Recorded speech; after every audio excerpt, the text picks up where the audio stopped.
Hello again everyone, welcome back again di Bitcoin Update. So everybody, ya ini udah tinggal sebentar lagi kita akan memasuki halving event untuk Bitcoin. Jadi luar biasa banget teman-teman, nggak berasa mungkin ya kalau yang udah nunggu dari 2022 ya di zamannya bear market kan udah ngerasain tuh ya ketika momen-momen market dalam keadaan bearish banget ya sampai Bitcoin mencapai 15 ribuan something. And then today Bitcoin di 63,500. Kita ngelihat dia start rebound lagi after kemarin sempat ke fake out ya kalau kita ngelihat teman-teman.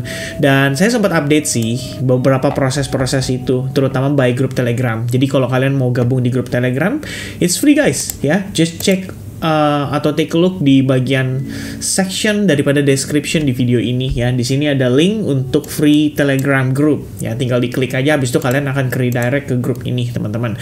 Nah kemarin saya sempat inform ya, kelihatan kita akan mendapatkan konfirmasi nih close di bawah 61.000 ya. Soalnya saya lihat S&P dan Nasdaq itu dua-duanya juga dalam keadaan loss yang cukup signifikan per kemarin nih teman-teman. Dan saya sampaikan ya, nggak perlu panik ya. Seperti yang saya katakan sebelumnya, kalau udah sedia payung harusnya udah nggak perlu takut lagi. Nah lalu nggak berselang beberapa lama ya, kira-kira jam 1 pagi itu saya udah update lagi ya. Bull masih berusaha untuk merangkak ya, reclaim $61.000, and then kita cek teman-teman ya. Ini kelihatannya memang ada impact dari liquidation level juga. Jadi di bawah $60.000 tuh kan udah pasti banyak orang ngeset long ya. Dan istilahnya penempatan stop loss mereka idealnya di mana sih? Harusnya di bawah level 60.000. Karena kan itu adalah level support penting nih buat Bitcoin nih ya kan. Jadi begitu di sweep di bawah teman-teman, tampaknya market langsung reverse ya. Saya sebelumnya sempat ada sell short ya. Saya sempat sampaikan juga by group advance ya. Mungkin teman-teman saya ajak sedikit touring kali ya. Kita mampir sebentar teman-teman ke bagian grup Discord. Jadi kalau kalian lihat di grup Discord ini, kemarin tuh saya sempat inform ya. Sebenarnya ya berbagai pertimbangan lah ya ketika saya melihat progres-progres yang berlangsung gitu kan. By the time kemarin banget ini posisi harga turun ya. Nah ini saya sampaikan teman-teman.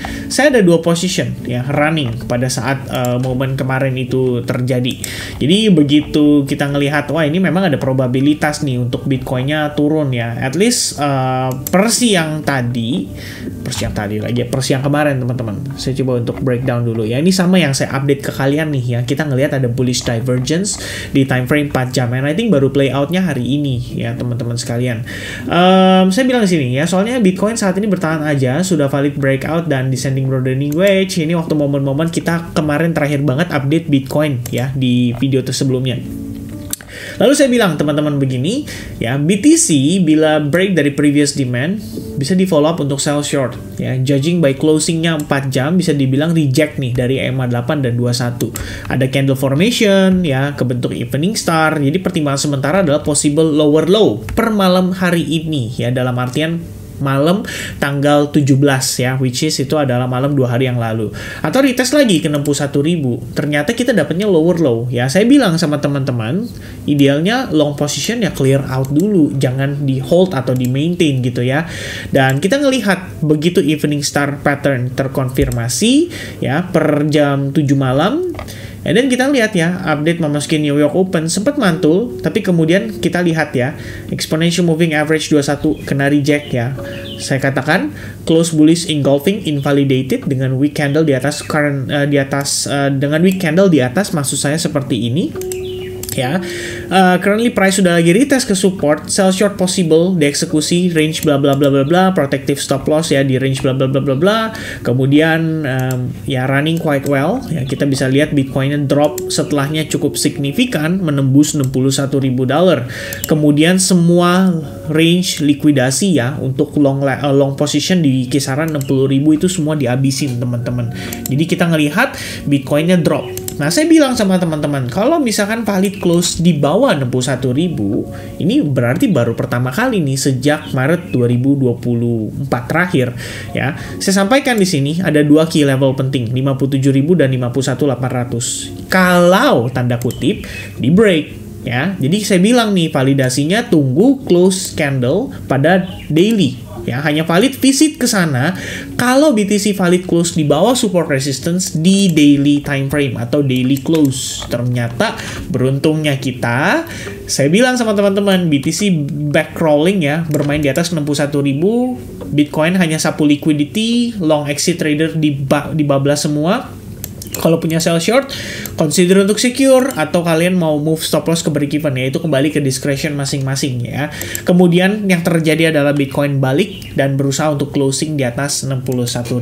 So far kita safe ya, dan saya sampaikan per hari ini ya, kita ngelihat by progress ya, Bitcoin sempat ngebentuk rising wedge, di sini ada fake out, kemudian di sini valid dia breakout ya, kita follow up posisinya Bitcoin mengalami penguatan sampai dengan kondisi per malam ini ya. Jadi ya previously saya memang ada sempat melakukan sell short ya teman-teman sekalian ya. Ini ada beberapa yang share ya, that's why I like this one ya, profit and loss ya, memang harus share juga supaya teman-teman sebenarnya bisa belajar dari losing trade-nya juga ya, sekiranya seperti itu. So yep, they have TIA ya, I forget ya, when was the last time, oh ini dia teman-teman ya, BTC ya, saya ada open short ya untuk 2 position Bitcoin dan Saga, karena Saga sendiri memang sebelumnya saya udah call juga ya. Ya, Saga breakdown possible sell short here and bla bla bla, right? That's more or less teman-teman. Jadi ya kemarin lebih kurang update yang saya share ke teman-teman di Telegram ya, lebih kurang seperti itu juga. Itu tadi saya ngejelasin sedikit ya timeline pergerakan Bitcoin sepanjang pergerakan tanggal 18 dan 17 ya. Karena sebenarnya saya update ke teman-teman itu kayaknya tanggal 17 tapi agak sore ya. Jadi mungkin kemarin ya saya nggak tahu ya, mudah-mudahan sih nggak panik ya, mudah-mudahan nggak panik. Dan ya tadi sempat ada update lagi ya, menyampaikan beberapa poin penting, dan ini yang akan kita coba untuk bahas ya di video ini untuk kedepannya seperti apa. But before kita ngomongin itu, saya pengen ajak teman-teman sedikit touring nih ya, kembali ke masalah halving ya kan. Ini halving udah tinggal sebentar lagi teman-teman. Kalau kita ngelihat total block yang tinggal, yang udah mau yang bisa dipecahkan itu sebelum halving itu hanya tersisa sekitar 177 ya, which is sebentar lagi teman-teman ya. Per satu blok saat ini rewardnya itu adalah 6,25 Bitcoin, and per beberapa hari lagi, beberapa jam lagi teman-teman, itu rewardnya dipangkas lagi jadi hanya tinggal 3,125 Bitcoin. Anyone, you know what ya, apa yang terjadi di market adalah supply shock, di mana demand masih terus meningkat. Demand meningkat dari mana? ETF yang di-approve ya di Hong Kong mungkin nanti akan menghadirkan lebih banyak liquidity lagi, walaupun nggak sebesar di US. Tapi katakanlah US bisa ngasilin 12,5 miliar dolar dalam tempo berapa lama? I think around ya dari Januari 11 ya sampai ke sekarang udah 3 bulan lebih kurangnya. 1 quarter aja dia bisa ngasilin 12,5 miliar dolar. Ya katakanlah Hong Kong karena dekat dengan China mainland ya, walaupun nggak semua istilahnya orang-orang China bisa ya, karena setahu saya memang masih belum boleh deh teman-teman ya, secara izin tuh masih belum boleh. Tapi in case nanti sudah launching ya produk ETF-nya, ya saya rasa sih pasti ada lah ya orang-orang yang selap-selip masukin duit gitu kan, numpang sama mungkin temennya dia yang memang tinggalnya di Hong Kong ya, probably ada yang kayak gitu ya. Tapi katakanlah setelah 3 bulan mendatang ya, after halving semua makin hype, everybody start searching Bitcoin ya, cari tahu Bitcoin. Ya, katakanlah I don't know guys, 10% terlalu dikit ya. 10% berarti sekitar, kalau 12,5 miliar berarti sekitar 1,2 miliar dolar. Ya, sebenarnya cukup lumayan ya dengan angka yang seperti itu, ditambah supply shock yang kemungkinan terjadi di market. Saya rasa itu cukup untuk membuat market ya bisa dibilang cenderung naik ya untuk harga Bitcoin-nya. But banyak yang discuss ya soal masalah Bitcoin setelah halving. Itu biasanya kecenderungannya mengalami yang namanya koreksi ya. Ini banyak banget yang bahas teman-teman sekalian. Jadi kalau kita boleh coba untuk review ya, kita tarik ke belakang sedikit teman-teman, biar kita bisa lihat sama-sama juga kira-kira prosesnya seperti apa sih. Kalau waktu 2020 tuh sekitar Mei ya, pertengahan Mei teman-teman sekalian. Jadi around 11 Mei 2020 itu terjadi halving. 11 Mei 2020 kita coba marking. Oke, there you go. 11 Mei 2020. You know what? After halving, yang kita bisa lihat adalah naik. Ya, memang sehari sebelum halving dia turun. Ya, tapi terus terang saya nggak tahu nih 10 Mei 2020 itu apa yang terjadi ya pada kala itu teman-teman. Yang saya tahu adalah setelah 11 Mei 2020, which is setelah halving, Bitcoin mengalami penguatan ya. Sempat konsolidasi dalam tempo yang cukup panjang ya, sekitar berapa hari nih pasca dia halving, berlangsung sekitar 70 hari sampai akhirnya terjadi breakout. After that, baru kita ngelihat dia rally, yaitu pada 11 Mei 2020. Tapi kita boleh marking, teman-teman, ya. Ini halving setelah 11 Mei 2020 nih. Lalu berikutnya, itu adalah 9 Juli 2016. Ini sebenarnya saya kayak ada ini deh, Bitcoin halving past date ya. Bitcoin. Ini dia ya, nggak usah ribet-ribet. Waduh, tebel bener lagi ya. Kalau gitu nggak usah deh, kita geser aja, teman-teman ya. 9 Juli 2016, kita tarik ke 9 Juli 2016 ya, more or less di bawah sini. 9 Juli 2016, there you go guys ya, let's see. Nah ini dia teman-teman ya, 9 Juli 2016. Let me give this a bit mark. 9 Juli 2016. What happened after that? Ya, Bitcoin mengalami koreksi. Ya, dump cukup signifikan dari topnya ke bawah itu around 30%-an lebih kurangnya teman-teman. Tapi kalau kalian notice ya, mungkin aja memang ini mengisi inefficiency ya yang ada di sini. Jadi begitu dia nge-fill fair value gap-nya baru dapat reaction. Ya, setelah beberapa waktu lalu ya bisa dibilang tidak seimbang ya. Buying order lebih signifikan sebelum halving. Dan setelah halving barulah ada yang namanya break terhadap all time high sebelumnya. Ya, kalau misalkan yang pertama menurut saya kurang relate ya, karena ini 28 November tuh masih baru banget teman-teman sekalian. Tapi kalau misalkan ya for the sake of kita belajar ya, why not? Kita coba lihat ya 28 November 2012. Where are we? Coba kita lihat teman-teman. November 28. Nah, lebih kurangnya teman-teman. Kalian lihat ya. 28 November 2012. After that, Bitcoin mengalami halving. Dan kita bisa lihat ya. Next day after halving dia naik sekitar 11%. Ya, again kita mengalami consolidation before price pushing up ya, harga yang lebih tinggi. Nah, teman-teman kalau saya boleh ngambil kesimpulan ya, kalau saya boleh ambil kesimpulan dari 3 kali halving sebelumnya, hanya ada 1 tahun saja setelah halving Bitcoin mengalami dump. Setelah halving ya, dumpnya seberapa parah? Lumayan terasa teman-teman pada 2016 ya, lebih kurangnya 30%-an. Permasalahannya adalah saya nggak tahu 2016 trigger daripada koreksinya itu apa. Kalau kita 2020, saya bisa bilang teman-teman, ya mungkin memang 1 hari sebelum dia dump, itu ada proses yang namanya retest. Ya kalau kalian notice, ini kan dia baru breakout ya. Baru breakout. Dari previous, ya kita bisa bilang previous high-nya ketika terjadi dump akibat efek Black Swan dari COVID-19. Tapi kalian perhatikan dengan seksama, apa yang terjadi pada Bitcoin sehari sebelum dia halving, itu adalah filling ya, the fair value gap atau inefficiency yang terbentuk dari strong bull candle ini.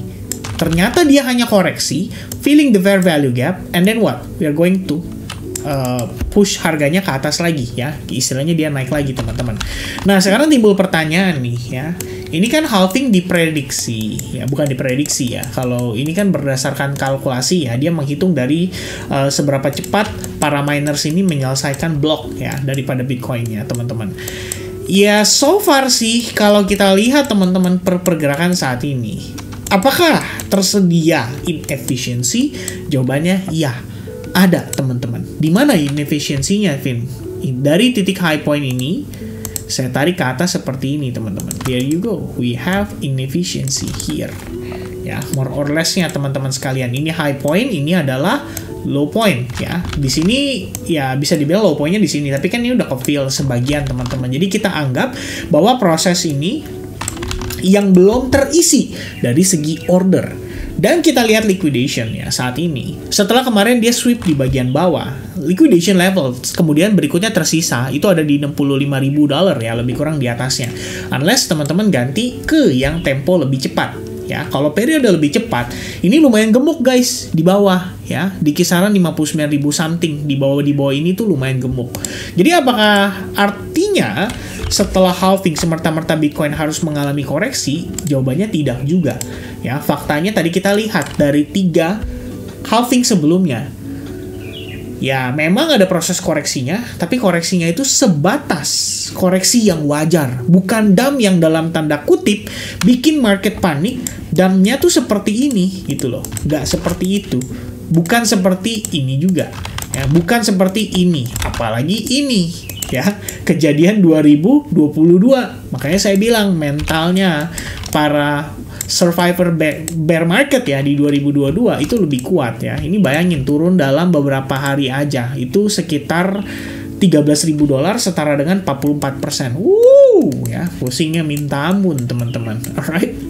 Nah, by progress saat ini, ya itu mungkin ya satu yang kita bisa antisipasi. Memang, ya saya sudah sampaikan juga beberapa kali ya. Ini tambahan analisisnya biar teman-teman lebih apa ya? Kalau saya bilang lebih santai lah ya. Nggak perlu terlalu merasa bahwa ini dia nih bakal jebret gitu ya. Chill aja teman-teman ya. Ini kalau kita pakai volume profile. Still teman-teman, Anda bisa lihat ya ada 2 atau 3 ya atau 4 bahkan ya. Ini adalah highest volume so far karena kita consolidate cukup lama di sini. Itu di kisaran 67.000. Second one adalah 61.000. Makanya kalau kita mau pertahankan itu adalah area ini, teman-teman sekalian, ya.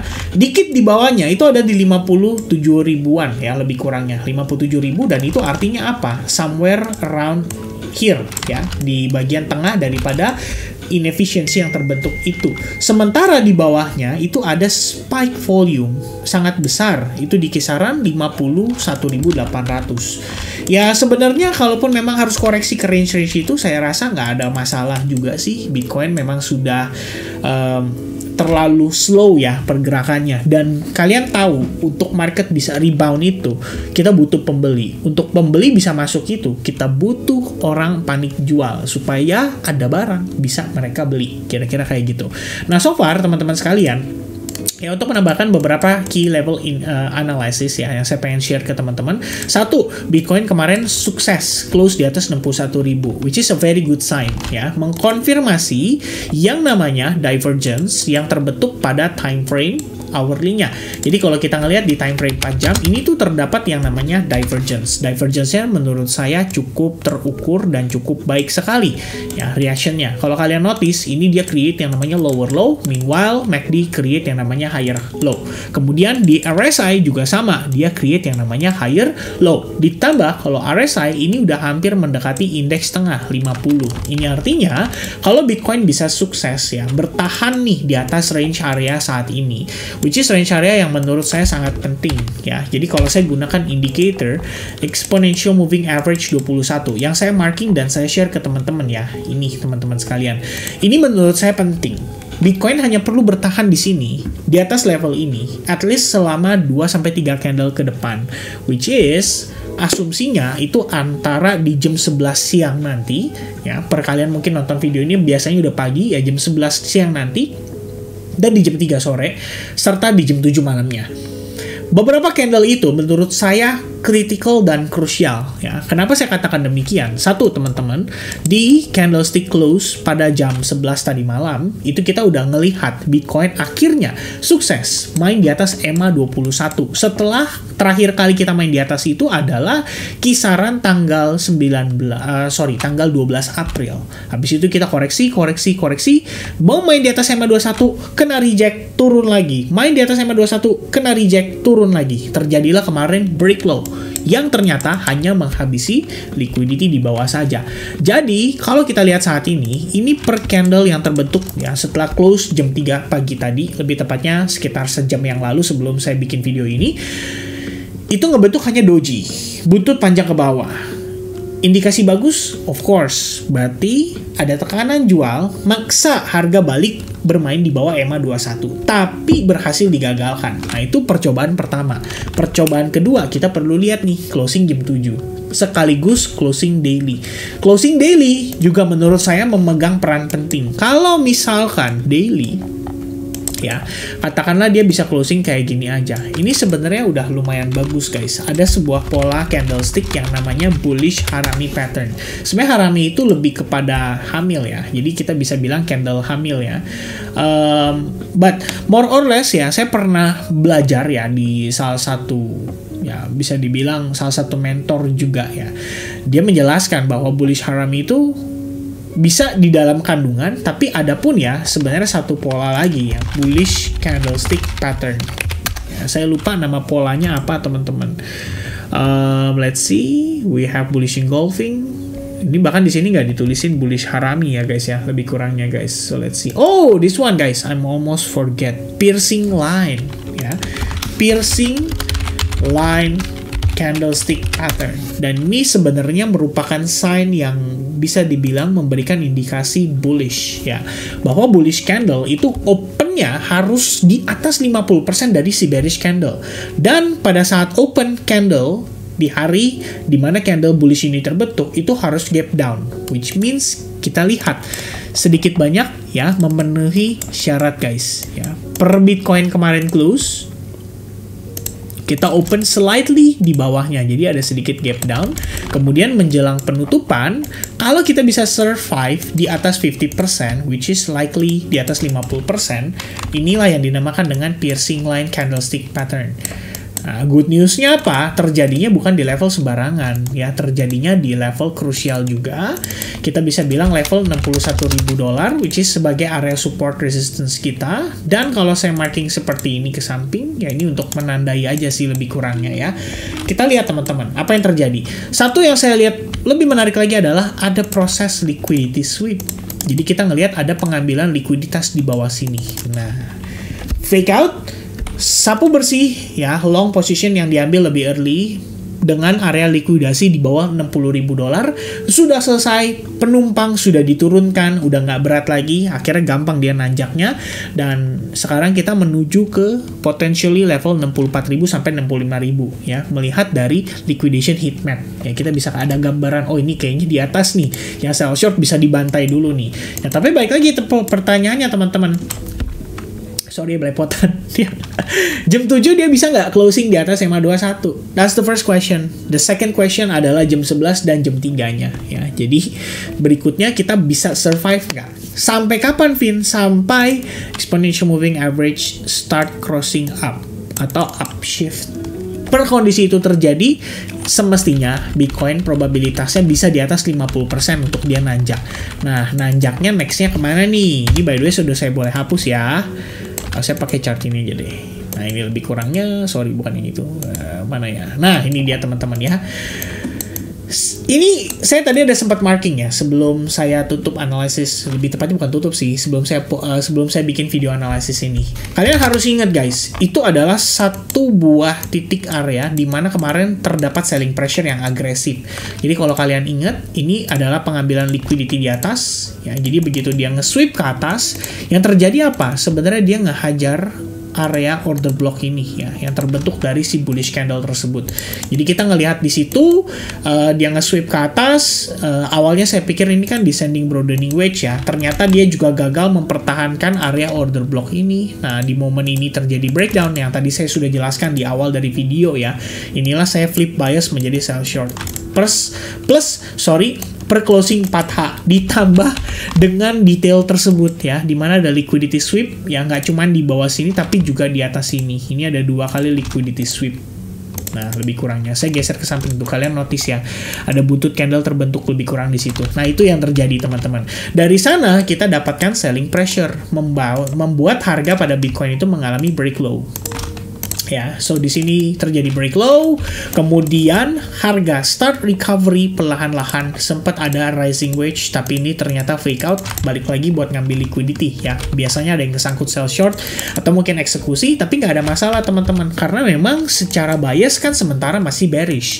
Per trend line ini breakout aja ya kan, karena ini terbentuk falling wedge pattern. Baru kita bisa katakan bahwa oke, ini dia potensi dia bisa reversal ya. Jadi gak salah kalau misalkan teman-teman sell short di bawah situ gitu loh. Memanfaatkan pola dan juga struktur serta tren pergerakan sebelumnya. Dan I think ya that's pretty much normal guys ya. Nah sekarang posisinya dia lagi ngetes nih area yang memberikan selling pressure kemarin. Jadi pertanyaan penting adalah, makanya tadi saya bilang 4H dia bisa closing nggak di atas area yang tadi saya sebutkan. Kemudian teman-teman, ini kalau bisa breakout, nice ya. Probably next stop yang memiliki potensi cukup besar untuk direvisit. Perhatikan, ini yang selalu ditanya orang-orang biasanya ya. Jadi nextnya gimana ya kan? Ya jawabannya ini teman-teman. We have this some kind of order block ya, atau supply zone di kisaran area itu didampingi dengan inefficiency ya. Inefficiency-nya sebenarnya kita bisa marking di sini teman-teman. Ini area ekstrimnya nih menurut saya. Kita bisa tandain di situ area ekstrimnya. Atau kalau teman-teman mau geser ke bawah juga bisa. Nah, lebih kurangnya ini dia. Ya. Kita bisa ngejar lagi sampai ke level $68.000 bahkan. Nah, dengan tanda kutip itu harus harus survive dulu teman-teman di atas exponential moving average 21. Jika itu terjadi, oke, berarti kita ada potensi revisit 68.000 bahkan mentok-mentoknya sampai $70.000 ya lebih kurangnya. Kalau kalian tadi notice, ini area inefficiency yang saya marking di time frame 4 jam itu juga berlaku untuk time frame daily-nya. Ya, so more or less 68.000 itu memang merupakan area confluence untuk narik Bitcoin mengejar ke level tersebut. Karena memang tersedia liquidity cukup banyak di sana, lebih kurangnya. Oke, semoga teman-teman sekalian bisa dapat penjelasan yang cukup menarik dari video ini. Intinya saya mencoba untuk menyampaikan kepada teman-teman bahwa Bitcoin saat ini sedang berusaha untuk bisa bermain di atas exponential moving average 21 yang kita sudah marking sejak kemarin. Some of the good news adalah EMA di time frame kayak 2 jam itu sudah upshift diiringi dengan bullish candle yang cukup baik ya, tapi bukan berarti tidak bisa seperti ini. Ini pun sudah pernah ada kejadiannya dan dia malah turun lagi. Jadi kita masih perlu waspada terhadap potensi lower high yang dimana ternyata kalau terjadinya fake out itu akan lebih parah turunnya teman-teman sekalian, dan probably the next time kita turun itu udah di bawah $61.000. Susah dia untuk bertahan di atasnya ya. Mudah-mudahan tidak perlu terjadi. Mudah-mudahan Bitcoin memilih jalur yang lebih soft, which is hanya konsolidasi ya. Sampai akhirnya market ready for the bull run. But if we do have correction seperti yang tadi saya jelaskan, teman-teman nggak perlu khawatir. It's part of a healthy correction. That's it, teman-teman. So, God bless to you all. Dan kita, seperti sudah saya janjikan ya, teman-teman, kita ada rencana untuk live streaming karena previous video juga sudah mencapai 1000 likes. Ya, kalau kalian bisa support video ini juga, 1000 likes juga, ya, why not ya? Mungkin live streamingnya saya extend durasinya. Alright? So, God bless to you all, and I'll see you guys again in the next update. Happy Friday. Cheers, and God bless, guys. Bye-bye.